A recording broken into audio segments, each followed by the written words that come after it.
पढ़ी है, 2 वर्सेस पढ़ी है। और मैं आज ये सोच रहा था कि मैंने पहले तैयारी की थी कि मैं आज कुछ एटमॉस्फेयर पर बोलूँगा, वातावरण के ऊपर। और जब चर्च शुरू होने से पहले, सभा शुरू होने से पहले यहाँ पर एक गीत हम सुन रहे थे, और वो गीत मैंने ग्रुप में भी पोस्ट किया है, witness of Jesus and time message में। और वो गीत है किसके ऊपर है? वो तैयारी के ऊपर है। और भाई दुआ भी अभी कर रहे थे कि तैयारी है ना, कि अब हमें तैयार होना है। तो जब बातें, शब्द जो आपस में मिलते हैं, तो हम ये विश्वास करते हैं कि ये वचन खुदा की ओर से आता है। जब दो मन एक होकर खुदा के आगे दुआ करते हैं, तब खुदा क्या करता है? उस प्रार्थना को सुनता है और क्या करता है? उत्तर भी देता है, जवाब भी देता है। हालेलुया। और मैंने यही सोचा कि जो मेरा विषय था, अब उससे थोड़ा मैं हट गया हूँ। अब मैं एक खुदा ने नया विषय दिया है, और वो है तैयारी। अब समय तैयारी का है। जैसा कि अगर हम समय को देखें, हालातों को देखें, परिस्थितियों को देखें, या हम मौसम को देखें, तो हमें अब बेहद जरूरी हो गया है तैयारी करना। और आप जानते हैं कि यहोवा परमेश्वर ने भी 2 तैयारियां की थी। जानते हैं आप? खुदा ने 2 तैयारियां की थी, और उसकी तैयारी ये थी, जब हम उत्पत्ति की पुस्तक में देखते हैं, तो वहां पर उसने एक तैयारी की थी संसार को नाश करने की, और एक तैयारी की थी संसार को बचाने की। ये 2 तैयारियां उसने, योजनाएं पहले बनाई थी। हालेलुया। तो यहाँ पर जब हमने संत लूका की अंजील और उसका 17 और उसकी हमने 26 आयत पढ़ी है, यहाँ लिखा है, जैसा नूह के दिनों में हुआ था, वैसा ही मनुष्य के पुत्र के दिनों में भी होगा। अब नूह के दिनों में क्या हुआ था हम सभी जानते हैं। बाइबल को पढ़ने वाले, एंड टाइम मैसेज के विश्वासी, वो सब जानते हैं कि नूह के दिनों में क्या हुआ था। तो बाइबल ऐसा कहती है कि जैसा नूह के दिनों में हुआ था, वैसा ही मनुष्य के पुत्र के दिनों में भी होगा। और जिस दिन तक नूह जहाज पर ना चढ़ा, उस दिन तक लोग खाते पीते थे और उनमें विवाह होते थे। तब जल पल्ले ने आकर उन सबको क्या कर दिया? नष्ट कर दिया, नाश कर दिया। हालेलुया। अब जल पल्ले ने जब बाढ़ आई थी, परमेश्वर ने उस बाढ़ को भेजा, उस जल पल्ले को भेजा, तो वो जो तैयारी थी, वो संसार को नष्ट करने की तैयारी थी, नाश करने की तैयारी थी। अब बाइबल में लिखा है, जैसा नूह के दिनों में था, वैसा ही मनुष्य के पुत्र के दिनों में भी होगा। अब यानी कि अब मनुष्य का पुत्र कौन है? प्रभु यीशु मसीह। तो अब जब प्रभु यीशु मसीह आने वाला है, तो इसका मतलब जो उस वक्त हुआ था, वही अब दोबारा होने जा रहा है। होने वाला नहीं, अब होने जा रहा है। स्टार्टिंग है, उसकी शुरुआत है। हालेलुया। हम इसको पढ़ेंगे उत्पत्ति की पुस्तक 6 अध्याय और उसकी आप पढ़िए 13 ऐसे पढ़िए। तब परमेश्वर ने नूह से कहा, थोड़ा आप इसको 9 से पढ़ लीजिए। नूह की वंशावली ये है। अब ध्यान से सुनिए, नूह की जो वंशावली वो ये है। नूह धर्मी पुरुष और अपने समय के लोगों में खरा था। और नूह धर्मी पुरुष था और अपने समय के लोगों में क्या था? खरा था। यानी कि परमेश्वर की निगाह में वो बिल्कुल धर्मी था, खरा था, सच्चा था, और एक विश्वासी इंसान था अपने लोगों के समय में। अब हम अपने लोगों के समय में रह रहे हैं। हम कौन से समय में रह रहे हैं? अपने लोगों के समय में रह रहे हैं। और अब हम देखते हैं कि क्या हम नूह के समान धर्मी हैं? क्या हम नूह के समान खरे हैं? क्या नूह के समान हमारा चाल चलन सही है? हालेलुया। तो यहाँ पर लिखा है, नूह धर्मी पुरुष और अपने समय के लोगों में खरा था। हाँ जी। और नूह परमेश्वर ही के साथ साथ चलता रहा। और नूह किसके साथ साथ चलता रहा? परमेश्वर। वो परमेश्वर के लिखा साथ साथ चलता था। अब क्या परमेश्वर का रास्ता अलग है या हमारा रास्ता अलग है? अब नूह जो था लिखा वो परमेश्वर के साथ साथ चलता रहा, साथ साथ बिल्कुल, यानी कि वचन के साथ, जैसा बाइबल में लिखा था, जैसा खुदा का कलाम कहता है, जैसा खुदा का दास कहता है, वैसे ही नूह जो था वो उस वचन के साथ साथ चलता रहा। ये धर्मी पुरुष है। वचन के साथ साथ चलना आपको धर्मी ठहराता है, आपको खरा बनाता है। हाँ जी, पढ़िए। और नूह से शेम हाँ। और हाम और येपेत नामक 3 पुत्र उत्पन्न हुए। हाँ, पढ़िए। उस समय पृथ्वी परमेश्वर की दृष्टि में बिगड़ गई। और उस समय क्या हुआ था? पृथ्वी जो थी परमेश्वर की दृष्टि में बिगड़ गई थी। आज क्या कंडीशन है? आज भी बिगड़ चुकी है। हजारों साल पहले नूह के समय में जब पृथ्वी बिगड़ गई, उसका चाल चलन खराब हो गया, आज भी वही स्थिति है, आज भी वही हालात है। आप आज ध्यान दीजिए संसार के ऊपर, जगत के ऊपर, लोगों के ऊपर ध्यान दीजिए, आपको वही दिन नजर आएंगे जो अभी हम पढ़ रहे हैं कि नूह के समय में क्या हुआ था। पढ़िए। और उपद्रव से भर गई थी। और किससे भर गई थी? उपद्रव। उपद्रव से भर गई थी पृथ्वी पर, यानी कि हर काम गलत हो रहा था, हर काम गलत हो रहा था। लोगों की सोच निकम्मी हो गई थी, लोगों के विचार निकम्मे हो गए थे, लोग अपना चाल चलन पूरी तरह से बिगाड़ चुके थे। ये किस समय में हुआ? नूह के समय में हुआ। और आज कौन सा समय है? आज भी वही समय है। बाइबल तो ऐसा करी, संत लूका की इंजील में लिखा, अभी हमने पढ़ा है कि जैसा नूह के दिनों में था, आज वैसा ही हो रहा है। अब उस समय में क्या हुआ? पृथ्वी बिगड़ गई, उपद्रव से भर गई, लोगों का चाल चलन खराब हो गया। और पढ़िए आगे। और परमेश्वर ने पृथ्वी पर जो दृष्टि की तो क्या देखा? हाँ। कि वह बिगड़ी हुई है। और जब परमेश्वर ने पृथ्वी पर दृष्टि की तो क्या देखा? कि पृथ्वी तो बिगड़ी हुई है। अब आज परमेश्वर देख रहा है, आज क्या स्थिति है? आज घर के घर बिगड़े हुए हैं, परिवार के परिवार बिगड़े हुए हैं, कलीसियाएं बिगड़ी हुई है, संसार बिगड़ा हुआ है, जगत बिगड़ा हुआ है। आप जहां मर्जी देखें, आप चाहे राजनीति को देखें, सब बिगड़ी हुई है। आप संसार को देखें, जिस मर्जी को देखें, आप सब कुछ अब क्या हो चुका है? बिगड़ चुका है। और परमेश्वर की निगाह कर रही है, वो देख रही है, और खुदा का वचन, खुदा का कलाम कर रहा है, जैसा नूह के दिनों में था वैसा ही पुत्र के दिनों में भी होगा। हाँ, पढ़िए।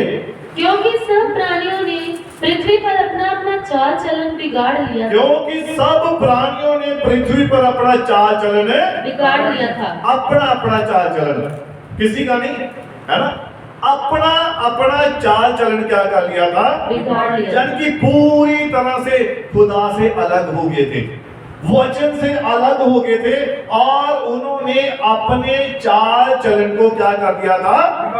बिगाड़ लिया था। हाँ जी, पढ़िए। तब परमेश्वर ने नूह से कहा, हाँ। सब प्राणियों के अंत करने का प्रश्न मेरे सामने आ गया है। अब देखिए, खुदा ने अपने हाथों से इस पृथ्वी को बनाया, संसार को बनाया, मनुष्यों को बनाया, और खुदा अब उसे ही क्या करने जा रहा है?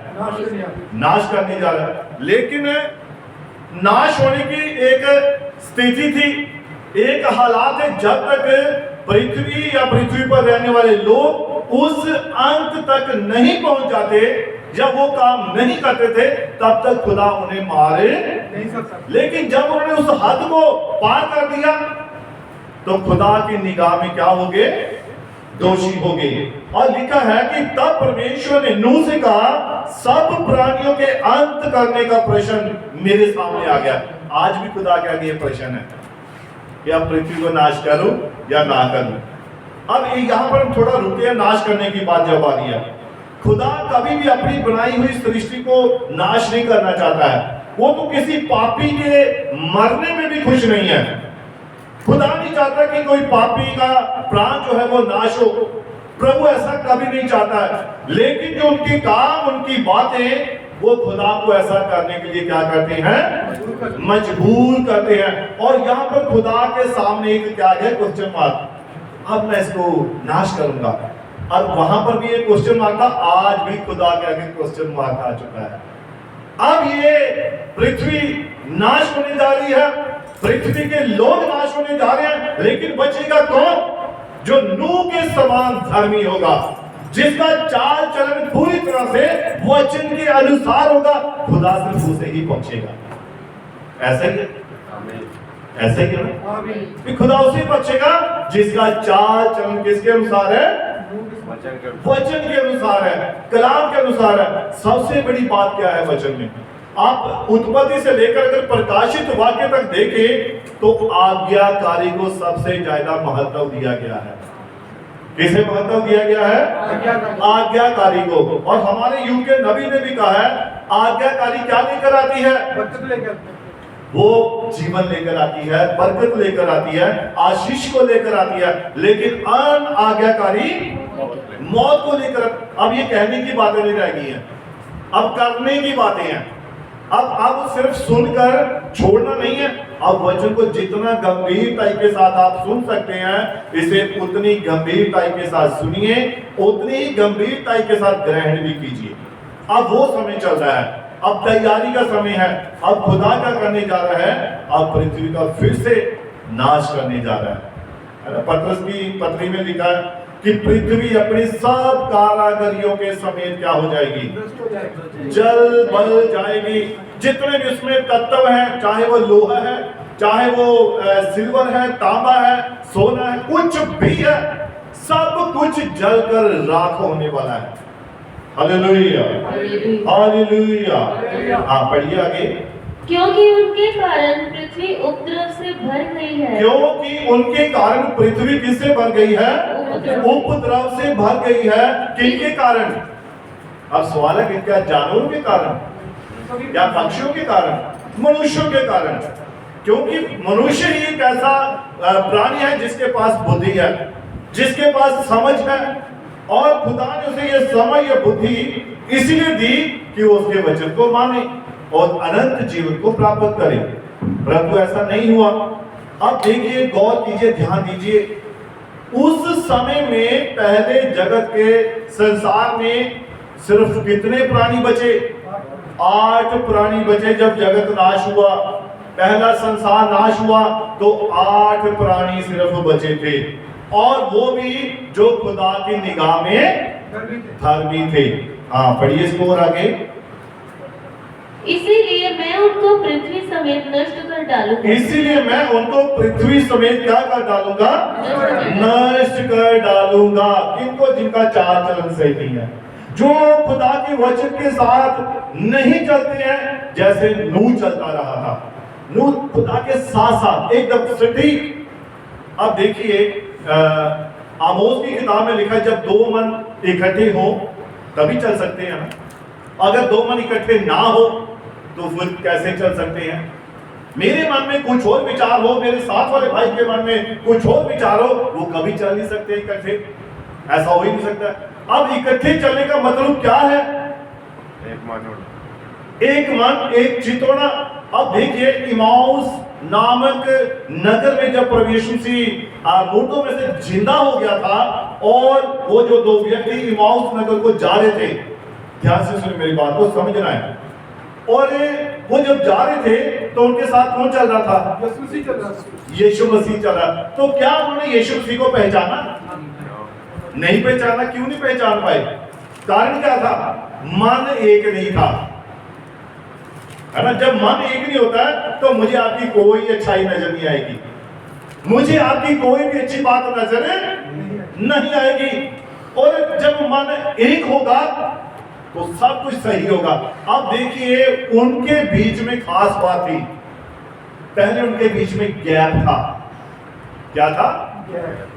गैप के कारण वो यीशु मसीह को पहचान नहीं पाए। मींस मन इकट्ठा नहीं था, एक मन नहीं था। यीशु मसीह कहता, मैं और मेरा पिता एक है। अब वो कैसे एक हो जाते थे? क्योंकि यीशु मसीह अपने पिता की आज्ञाकारी को पूरा करता था। और जो कुछ पिता को करते देखता था वही यीशु मसीह करता था। अब दो मन इकट्ठे कैसे होते हैं? यानी कि उनके बीच में कोई ब्लेड के जितनी भी कोई भी उसमें जगह नहीं होनी चाहिए, वो होता है एक मन। अब अगर मन वैसे है, अब वो दो व्यक्ति जा रहे थे और वो यीशु को पहचान नहीं पाए, क्योंकि अभी तक उनके ऊपर वो बातें प्रकट नहीं हुई थी, उनकी आंखें बंद थी। किसके कारण? मन एक नहीं था। जब मन एक नहीं होता है तो हम एक दूसरे को पहचान नहीं पाते हैं। फिर चाहे यीशु मसीह पास खड़ा हो, चर्च में बैठा हो, अपने पास्टर के रूप में हो, हम पहचान नहीं पाते हैं। ऐसे ही होता है ना, क्योंकि हम जब मन एक नहीं है, मेरा मन भाई के साथ एक नहीं है, तो मैं कैसे भाई के लिए दुआ कर सकता हूं?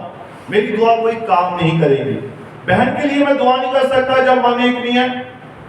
तो इसीलिए आमोस की किताब में लिखा है, जब दो मन एक ना हो वो कैसे इकट्ठे चल सकते हैं। तो इसीलिए मन एक होना जरूरी हो, उसके बीच में कोई भी ब्लेड के जितनी भी जगह, यानी कि मन एक होना चाहिए। अब नूह जो था इसका मन एक था खुदा के साथ, इसीलिए वो खुदा के लिखा, खुदा के साथ साथ चलता। अब मन ये नहीं है कि अपने हृदय बाहर निकालो, वो भी निकालो, जोड़ो भाई हम एक मन की है, ऐसा नहीं है। मन क्या है? हमारे विचार एक हो, हमारी सोच एक हो, हमारी बोली एक हो, हमारा हर काम जो हम चर्च में करते हैं एक मन से हो, उसे कहते हैं एक मन। Hallelujah, hallelujah. तो इसीलिए जब हम एक मन होते हैं तो अपने आप सारे काम क्या होते हैं? सिद्ध होते जाते हैं, है ना, एक साल होते जाते हैं। हाँ, पढ़िए इसको और आगे। इसीलिए तू गोपेर वृक्ष की लकड़ी का एक जहाज बना ले। अब यहोवा परमेश्वर ने नूह को आज्ञा दी।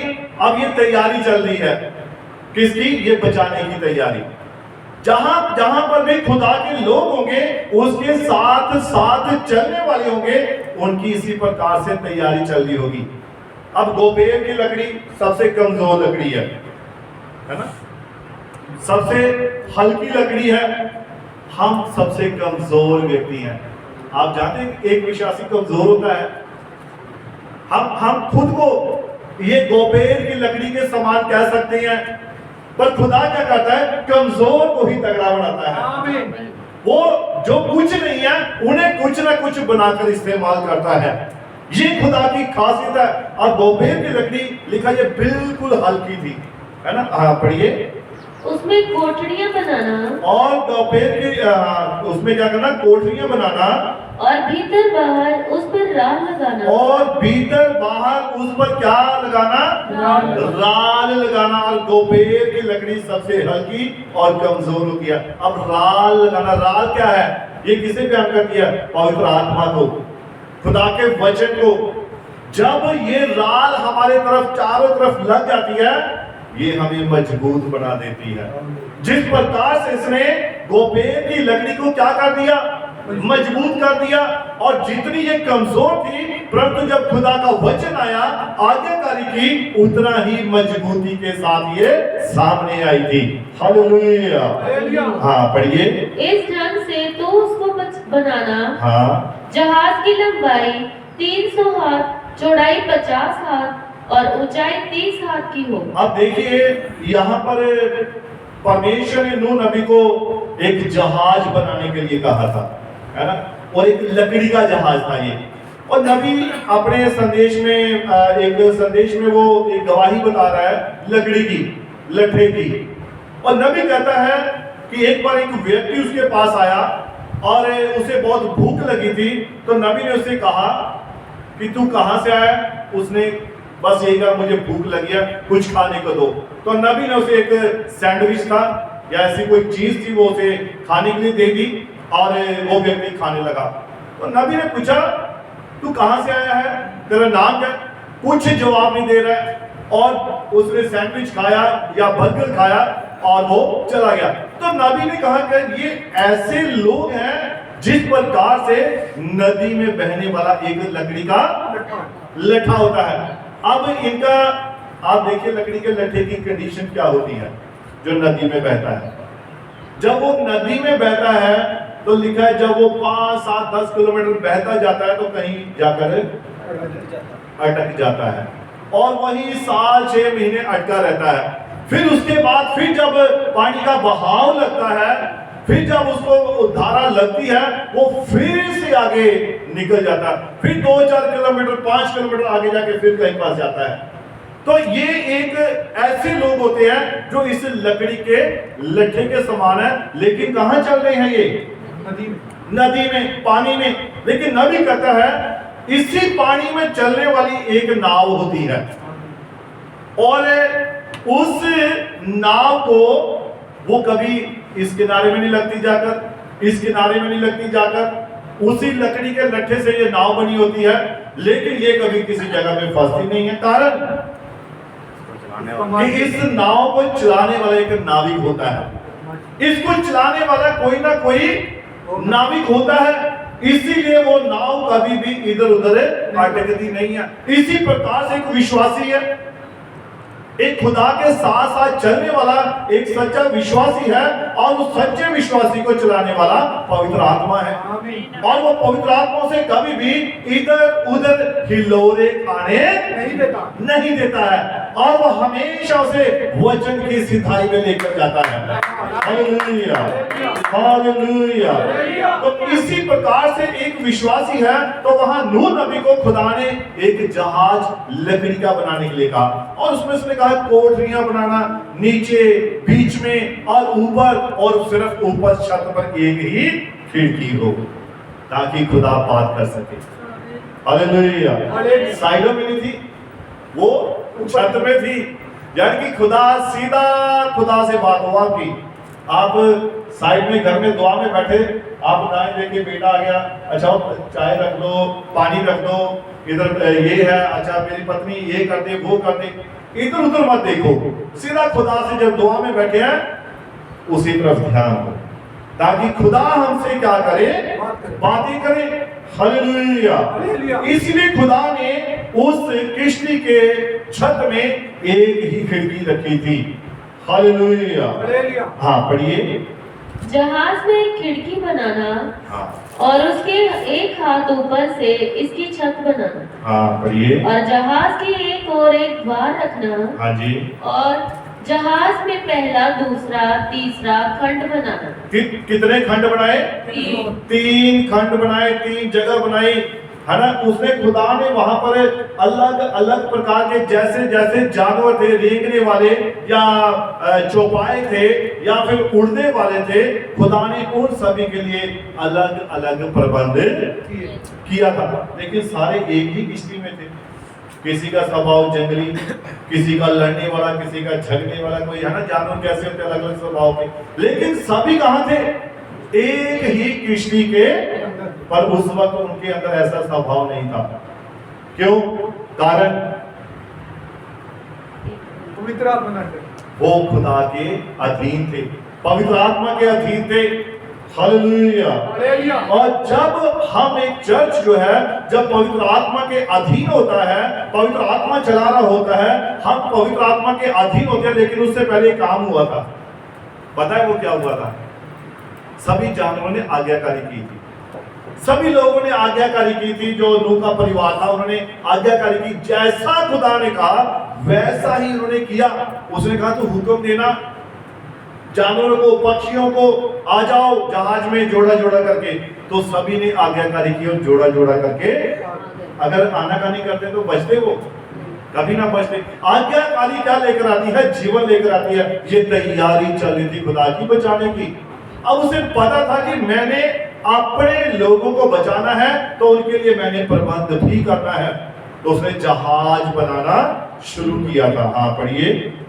और सुन, मैं आप पृथ्वी पर जल प्रलय करके सब प्राणियों को जिनमें जीवन का प्राण है आकाश के नीचे से नष्ट करने पर हूँ। और उसने क्या कहा कि मैं पृथ्वी पर अब जल प्रलय करके सब प्राणियों को जिनमें जीवन का क्या है, प्राण है, अब उन्हें नष्ट करने पर हूँ। हाँ। और सब जो पृथ्वी पर है मर जाएंगे। हाँ पढ़िए। परंतु तेरे संग मैं वाचा बांधता हूँ। परंतु यहोवा ने नूह के संग प्रॉमिस किया, उसी के साथ कमिटमेंट की। यहाँ पढ़िए, इसीलिए तू अपने पुत्रों, स्त्री और बहुओं समेत जहाज में प्रवेश करना। अब देखिए जानवर तो सारे आगे जोड़ा जोड़ा करके, लेकिन मनुष्यों में अब हजारों मनुष्य थे उस वक्त, लाखों मनुष्य थे, लेकिन उन हजारों लाखों में से कितने बचे? सिर्फ 8 प्राणी बचे, सिर्फ 8 प्राणी। और वो भी किस कारण से? खुदा के साथ साथ चलने के कारण, आज्ञाकारी के कारण। और देखिए आगे बढ़िए। हाँ, और सब जीवित प्राणियों में से तू एक एक जाति के दो अर्थात एक नर और एक मादा जहाज में ले जाकर अपने ठीक साथ है। जीवित गॉड रखना। ब्लेस यू, प्रभु बरकत दे। और यहाँ पर खुदा ने एक जहाज बनाने की तैयारी की और अपने लोगों को उसमें डाल दिया, यानी कि उसमें बैठा दिया बचाने के लिए ये तैयारी थी। लेकिन उसके बाद आप जानते हैं खुदा ने आकाश के झरोखों को खोल दिया, नीचे से सारे चश्मों को खोल दिया, बारिश आ गई और सारा संसार जग जगह पानी के द्वारा।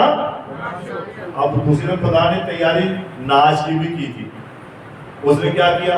आकाश के झरोखे खोल दिए। जो उत्पत्ति के स्टार्टिंग में पढ़ते हैं कि आधा आकाश का आधा जो पानी था समुद्र का आकाश में चला गया, तो खुदा ने वही इकट्ठा नीचे बरसा दिया। उसे पता था पृथ्वी किसी दिन नष्ट होनी है अभी। तो वही स्थिति आज हो चुकी है। खुदा हमेशा 2 तैयारियां करता है, एक बचाने की, एक मारने की। कितनी? 2 तैयारियां, एक बचाने की और एक मारने की, नाश करने की। लेकिन हम बचाने वालों में हैं, है ना, बचने वालों में हैं। हम विश्वास करते हैं कि हम बचने वालों में हैं, क्योंकि हम खुदा के वचन के साथ साथ चल रहे हैं। अभी चलना भी है, अगर नहीं चलते तो अब से चलना शुरू कर देना है ना। अगर हमारे में कोई हमें लगता है कि नहीं भाई मेरा विवेक गवाही नहीं दे रहा है, तो अब हमें खुदा के वचन के साथ साथ चलना शुरू कर देना है, आज्ञाकारी को पूरा करना है। हालेलुया। अब देखिए जब हम संत मत्ती की अंजील में पढ़ते हैं 25 और उसकी पहली आयत, यहां भी थोड़ी तैयारी चल रही है। हर चीज की खुदा जो है वो तैयारी करता है। स्वर्ग का राज्य उन 10 कुंवारियों के समान होगा। तब स्वर्ग का राज्य किनके समान है? उन 10 कुंवारियों के समान है। आप पढ़िए, जो अपनी मशालें लेकर दूल्हे से भेंट करने को निकली। और उन्होंने अपनी मशालें लेकर दूल्हे से भेंट करने को निकली।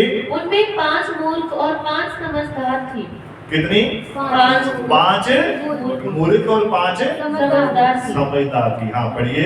मूर्खों ने अपनी मशालें तो ली, हाँ, परंतु अपने साथ तेल नहीं लिया। हाँ जी पढ़िए। परंतु समझदारों ने अपनी मशालों के साथ अपनी कुपियों में तेल भी भर लिया। अब ध्यान से सुनिए, नबी कहता है जो समझदार दुल्हन थी, है ना, जो 5 थी समझदार बुद्धिमान, इनके पास वो तेल कहां से आया?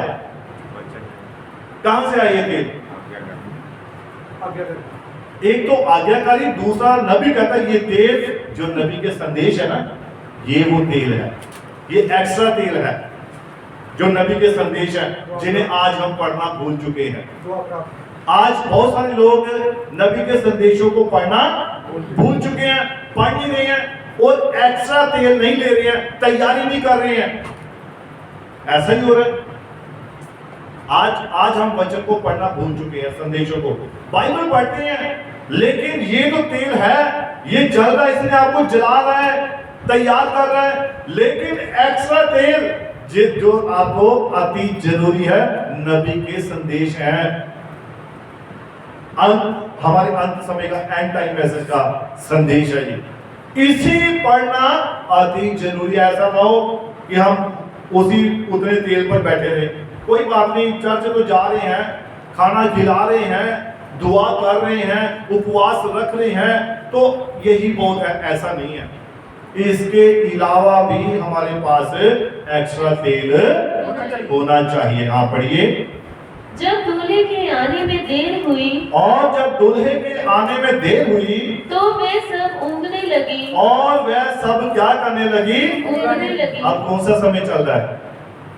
चर्च जितना मजा नहीं आ रहा, ये ऊँघने का समय है, हमें इसमें मजा नहीं आ रहा है, ये ऊँघने का समय है।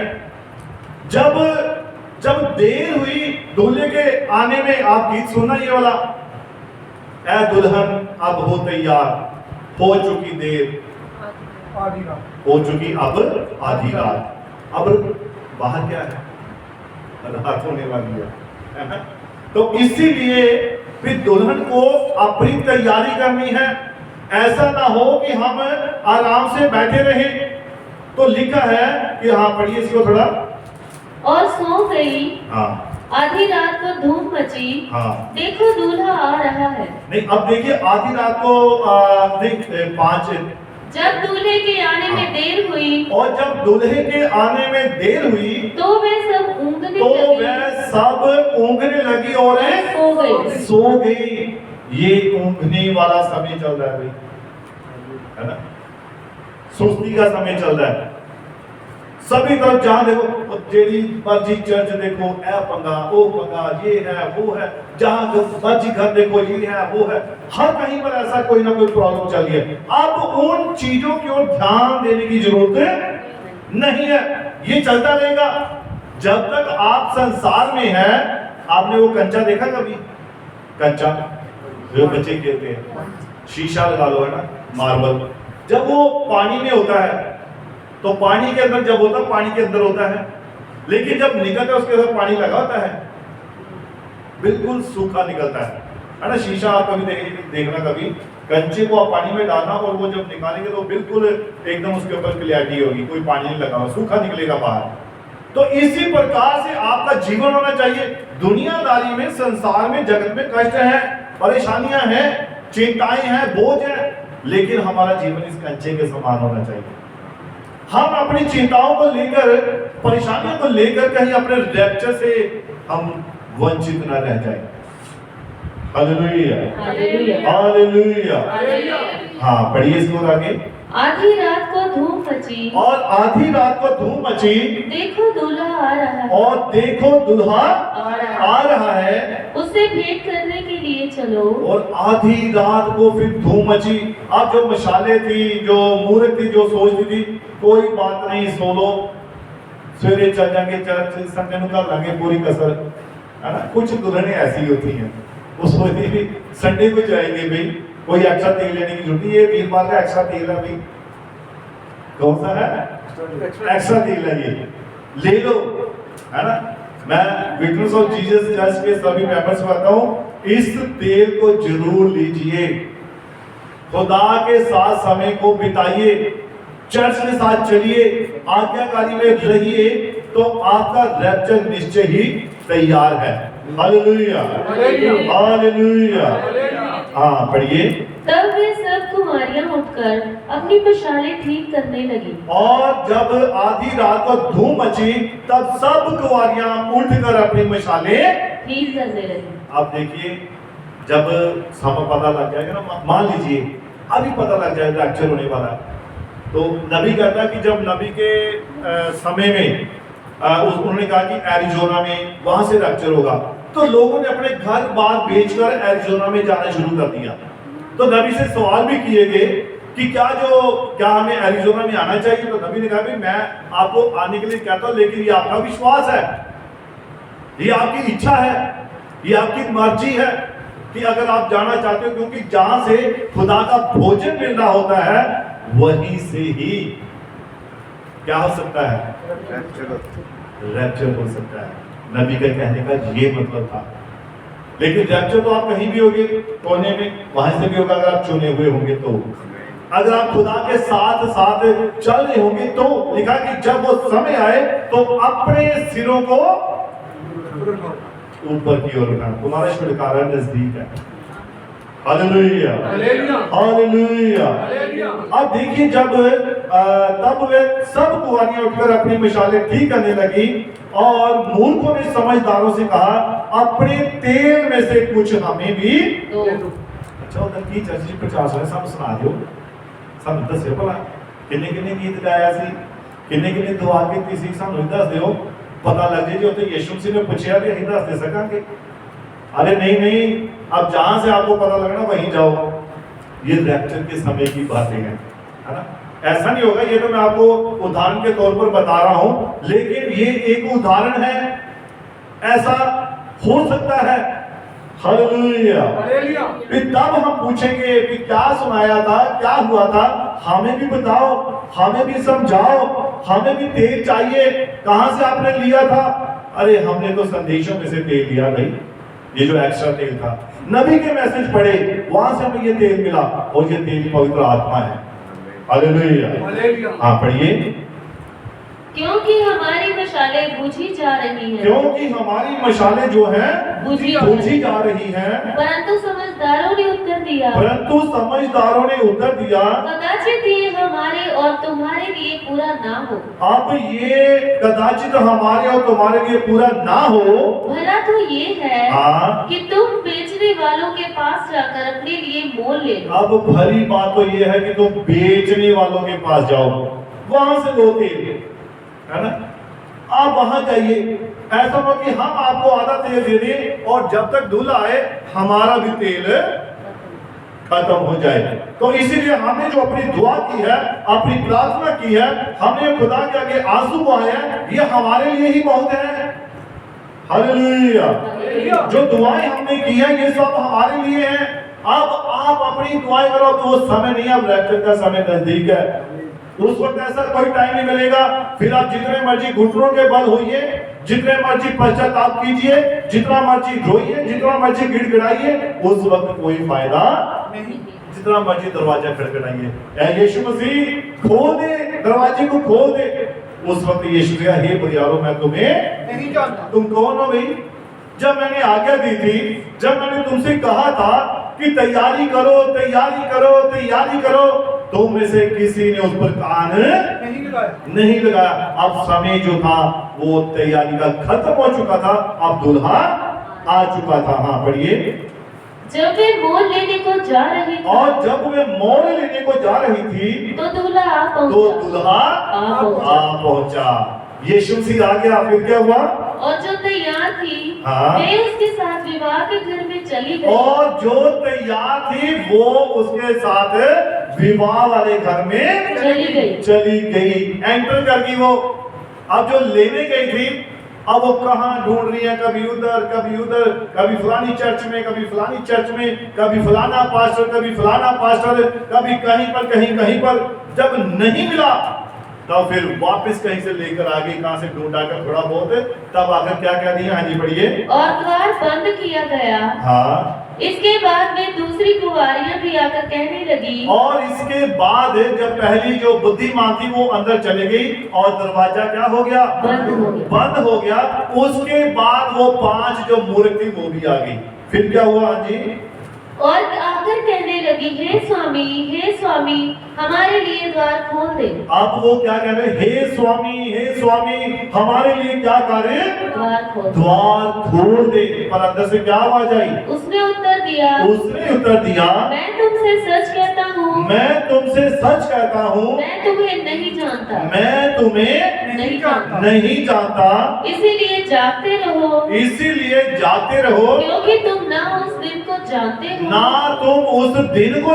हो, ना उस घड़ी को, ना ही उस घड़ी को जानते हो। फिर पढ़िए। क्योंकि वह उस मनुष्य की सी दशा है जिसने और देखो उसने कहा कि मैं तुम्हें नहीं जानता। जब तैयारी का समय, अब ये तैयारी का समय चल रहा है, अब ये बिल्कुल खुदा के साथ साथ चलने का समय है। अब दुनियादारी के साथ चलने का समय बिल्कुल नहीं है। अब हमें चौकन्ने होना है, हमें सतर्क होना है, हमें अब सच्चे विश्वासी बनना है। नूह के समान, नबियों के समान, जैसे खुदा के लोग थे उसके साथ साथ चलते रहे, ताकि हम रैप्चर में पूरे विश्वास के साथ जाने पाए। Hallelujah, hallelujah. तो हम सभी तैयार हैं तैयारी के लिए। तो तैयारी कैसे होती है? पहले होती है, विवाह की तैयारी पहले होती है। पता है भी आज से 2 महीने बाद शादी है, तो 2 महीने पहले तैयारी शुरू हो जाती है। तो रैप्चर जाना है, रैप्चर में और बाइबल की एक एक वर्सेस को, बाइबल को पढ़ना है, नबी के संदेशों को पढ़ना है, ताकि हमारी जो तैयारी है मुकम्मल हो सके, ताकि जब रैप्चर का समय आए तो किसी भी प्रकार का हमारे मन में शक ना हो, डर ना हो, भय ना हो। हमें विश्वास हो कि मैं रैप्चर में जाने वाला, मैं विश्वास करता हूं कि मैं रैप्चर में जाने वाला हूं, 100% मैं विश्वास करता हूं। Hallelujah, hallelujah. जब आप खुदा के वचन को पूरा करते हैं, आपके अंदर एक दलेरी आती है, साहस आता है, हिम्मत आती है, तभी आप कह नहीं पाते हो। ये खुदा का एक अनुग्रह, एक कृपा होती है। इसलिए दुआ में, प्रार्थना में बने रहना होता है। हालेलुया। प्रभु इस वचन के द्वारा आपको बड़ी बरकत दे, बड़ी आशीष दे। God bless you. जय मसीह जी। बाकी सामान भाई के पास है। धन्यवाद। Hallelujah, hallelujah, hallelujah, hallelujah.